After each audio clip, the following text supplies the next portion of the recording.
Hyperion by Meridian Prime.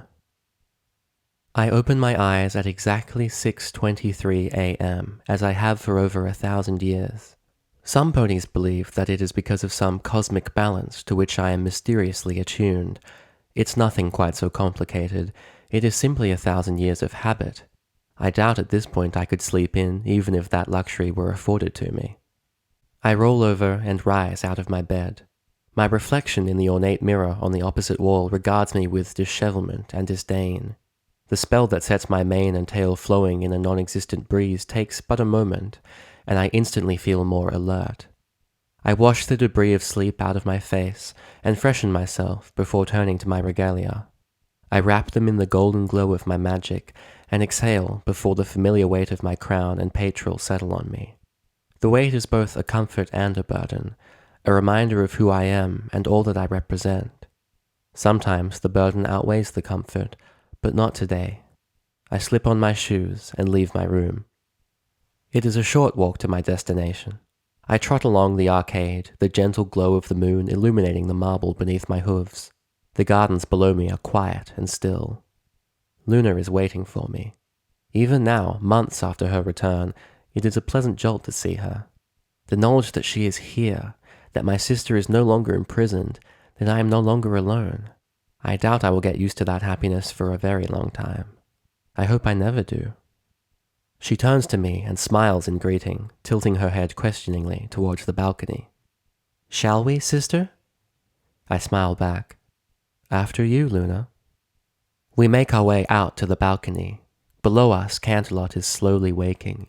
Merchants are setting up their stalls, business ponies are trotting briskly to work, and the nightlife of the city is slinking back home to rest until the night comes again. Beyond the city, the rest of Equestria stretches out to the horizon. It is beautiful, but nothing I have not seen before. I shift my gaze over to my sister. She raises her head, and her horn is wreathed in an unearthly light.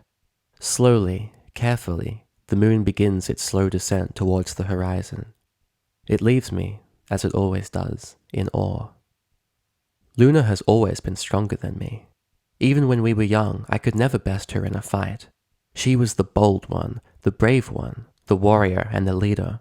She never backed down from anything, nor anyone, and although her hot-headedness often got her into trouble, it gained her the respect of many. Why, she thought she would need the power of the nightmare to defeat me. After I lost her, it was weeks before I lowered the moon. Some ponies thought that I left it in the sky as a symbol of my grief, of the pain I felt at banishing my own sister. Others believed it to be a warning, a threat of retribution against her remaining supporters, or any others who dared to challenge my sovereignty. In truth, I simply could not move it.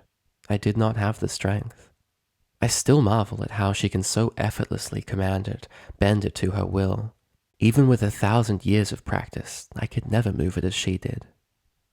I was the quieter sister, the reserved one, the weaker one. Whereas my sister was always an active pony, I found solace in the more scholarly pursuits.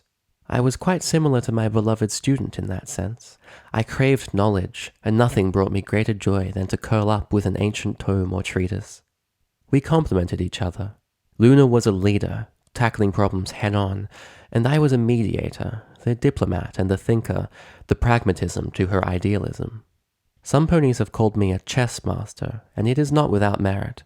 I have never been able to lead from the front. I play the long game because it is the only one I can win. I have never had her strength. The first time I tried to raise the sun, I nearly died. It was almost predictable in hindsight. My younger, stronger sister could barely raise the moon, and the sun was so much larger. I was never going to be able to move it. Of course, I had no idea quite how large the sun was. No one did, save possibly Discord. And even if I had, it would have been difficult to grasp that something could ever be so massive. I remember reaching out with my magic for the horizon, and yet finding nothing. Frustrated, I stretched further and further, desperately trying to grasp something. And then I did. It dwarfed my consciousness, crushing me with its sheer presence. I couldn't breathe. I couldn't speak. I could only feel the overwhelming sensation of the sun surrounding me and suffocating me, an unfathomably massive body of light and heat and power and fire, and it was alive. There was no malice in it. It was just so much bigger than me that I couldn't even be near it without being crushed. Had it not been for my sister's quick thinking, as I lay screaming and writhing in agony on the ground, I doubt I would have survived the encounter. Hitting the horn of a spellcasting unicorn or alicorn is usually crippling, but in this case it saved my life. The moon has almost set now. It is nearly time. It took me weeks to recover. It was nearly 4 days before I could walk again, and even then I could not do it without support. So naturally, when I announced that I would try it again, my sister was adamantly against it. We argued for 3 days. She said it was too dangerous. I said that we didn't have a choice. Eventually, time chose for us. The crops had started to wilt, despite the best efforts of the farmers, the constant tending of the weather pegasi, and the magical assistance provided by the nation's most prominent unicorns. I was terrified. My legs shook, and I felt like I would throw up at any second. But I didn't have a choice. I reached out, and I touched it. The presence was just as unbearable as it had been the first time. It engulfed me, threatening to swallow me whole, pressing down at my very soul. I struggled with all my might, tried to summon the tiniest trickle of magic, to push it off, to fight it, to survive, but it was in vain. I could not best it. And then I realized I didn't have to. I let it in. Luna tells me that a blinding light burst from my form, that everyone averted their eyes because looking at me was like looking at the sun itself, that she has never seen anything to match the power that rolled off me in waves as the sun finally rose. I remember none of it. All I remember is being a part of it, of becoming one with a cosmic presence, a being that I could never hope to understand or control, of fire burning, flowing through my body and my heart, of ancient energies in my veins, of my mind filled with nothing but light and heat and sound. I was a conduit, a channel for the sheer, raw power of the sun. It was the most glorious experience of my life. Luna is looking over at me. The moon has set. It is time. I raise my eyes to the horizon and reach out, as I have done for countless years, for the presence that I know lingers just beyond it.